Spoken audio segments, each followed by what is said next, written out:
আসসালামু আলাইকুম। বাংলাদেশ সরকার বাংলাদেশের নাগরিকদের জন্য বয়স্ক ভাতা প্রদান কার্যক্রম শুরু করেছে এবং এই ভাতা প্রাপ্তির জন্য আপনারা এখন অনলাইনে আবেদন করতে পারবেন।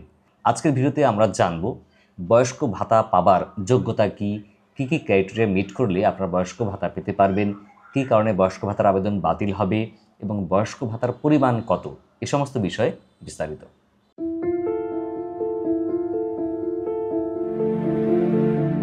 বাংলাদেশি নাগরিকদের জন্য বাংলাদেশ সরকার বয়স্ক ভাতার প্রচলন শুরু করেছিল 1998-99 অর্থবছর থেকে। তখন প্রতি মাসে মাত্র 100 টাকা করে বয়স্ক ভাতা দেওয়া হতো।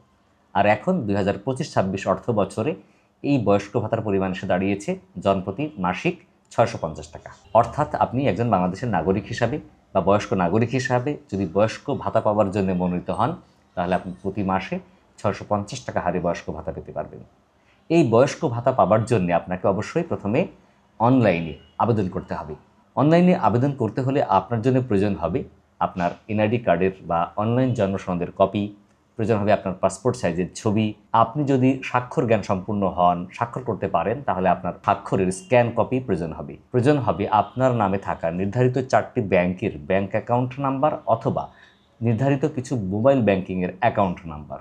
যে ব্যাংক অ্যাকাউন্ট বা মোবাইল নাম্বার অ্যাকাউন্ট অবশ্যই আপনার এনআইডি কার্ড বা অনলাইন জন্ম সনদ দিয়ে তৈরি করা হতে হবে। কিভাবে আপনারা অনলাইনে বয়স্ক ভাতার জন্য আবেদন করবেন সে বিষয়ে আমার আলাদা আরেকটি ভিডিও আছে, ডেসক্রিপশনে লিঙ্ক দিয়ে দেবো, সেখান থেকে আপনারা নিজেরা দেখে নিতে পারবেন। এখন আমরা জানবো যে এই বয়স্ক ভাতা আবেদনের শর্ত কী। প্রথম শর্ত হলো যে আপনাকে অবশ্যই বাংলাদেশের নাগরিক হতে হবে এবং যে এলাকা থেকে আপনি আবেদনটা করবেন ওই এলাকায় আপনার বসবাস করতে হবে। 2 নম্বর হচ্ছে আপনার অবশ্যই একটি এনআইডি কার্ড বা প্রযোজ্য ক্ষেত্রে অনলাইন জন্ম সনদ থাকতে হবে। 3 নম্বর হচ্ছে পুরুষদের জন্য বয়স হতে হবে 65 বছরের ঊর্ধ্বে এবং মহিলাদের ক্ষেত্রে বয়স হতে হবে 62 বছরের ঊর্ধ্বে। আবেদনকারীর বার্ষিক গড় আয় 10,000 টাকার কম হতে হবে। তারপরে এই আবেদনপত্র নির্ধারিত কর্তৃপক্ষ কর্তৃক অনুমোদন সাপেক্ষে বয়স্ক ভাতার জন্য মনোনীত হবেন।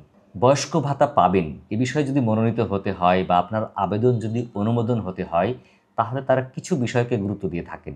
যারা আবেদন করছে স্বাভাবিকভাবে তাদের সবার বয়স হচ্ছে, বয়স্ক ভাতার আওতায় পড়েছে। তার মধ্য থেকে যারা সর্বোচ্চ বয়সী তাদেরকে অগ্রাধিকার দেওয়া হয়। 2 নম্বর হচ্ছে যারা কর্মক্ষম, যারা উপার্জন করতে পারেন না, তাদের অর্থ উপার্জনের কোনো সক্ষমতা নেই, পুরোপুরি অক্ষম, এই জাতীয় ব্যক্তি। 3 নম্বর হচ্ছে যাদের কোনো ভূমি নেই, মানে জমি নেই, নিজস্ব ঘর নেই, নিজস্ব বাড়ি নেই, দুস্থ, এই শ্রেণীর লোকদের অগ্রাধিকার দেওয়া হবে। 4 নম্বর হচ্ছে যারা অসুস্থ এবং বয়স্কর সাথে একই সাথে প্রতিবন্ধী, মানে শারীরিকভাবে অক্ষম আবার বয়স বেশি হয়ে গেছে, কিন্তু তাকে অবশ্যই প্রতিবন্ধী ভাতা পেলে আবার এই ভাতার আওতায় আসবে না, তাহলে তাদেরকে অগ্রাধিকার দেওয়া হবে। মহিলাদের ক্ষেত্রে বয়স্ক আবার একই সাথে যদি বিধবা হয় বা স্বামী পরিত্যক্তা হয়, তাহলে সেও অগ্রাধিকার পাবে। এখন প্রশ্ন হলো যে কী কী কারণে এই বয়স্ক ভাতার আবেদন বাতিল হতে পারে বা বয়স্ক ভাতা প্রাপ্তি বাতিল হতে পারে। যে সমস্ত কারণে আপনার বয়স্ক ভাতার আবেদন বাতিল হতে পারে বা আপনি ভাতা পাচ্ছেন ওই ভাতাও বাতিল হয়ে যেতে পারে, তার মধ্যে অন্যতম হচ্ছে যে আপনি আবেদন করার সময় যে সমস্ত তথ্য দিয়েছিলেন সেই তথ্য যাচাই বাছাই করে যদি মিথ্যা বা গড়মিল পাওয়া যায়, তাহলে আবেদনপত্র বাতিল হবে। আপনি বয়স্ক ভাতা পান, পেতে পেতে হঠাৎ করে মারা গিয়েছেন, তাহলে এই ভাতা প্রাপ্তি বাতিল হয়ে যাবে। আপনি ইতিমধ্যেই সরকারের অন্য কোনো আর্থিক সুবিধা পান, হয়তো কোনো ভাতা পাচ্ছেন, প্রতিবন্ধী ভাতা বা অন্য কোনো ভাতা, তাহলে আপনি এই বয়স্ক ভাতা পাবেন না বা আবেদন বাতিল হবে।